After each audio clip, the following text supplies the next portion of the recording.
Samantala sa kaugnay na balita, tiniyak ni Senate President Chis Escudero na protektado si Mayor Alice Guo sa oras na isailalim ito sa kustodiya ng Senado.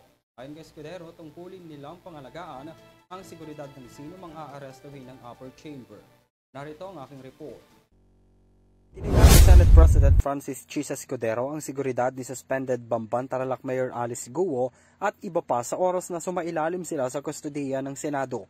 Ayon kay Escudero, inihanda na nila ang detention facility para kay Guo at iba pang individual sa oras na sila ay sumuko o kaya'y arestuhin ng mga miyembro ng Office of Senate Sergeant at Arms o OSAA. Nauna nang nag-issue ng arrest order ang Senado kay Guo at 7 iba pa dahil sa pagtanggi nilang dumalo sa investigasyon ng sinalakay na Pogo Hub sa Bamban Tarlac.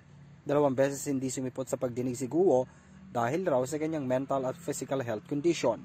Iniimbestigahan na ng Senate Committee on Women, Children, Family Relations and Gender Equality ang di umano'y pagkakasangkot ni Guo sa illegal na Pogo Hub na na-raid sa sarili niyang bayan.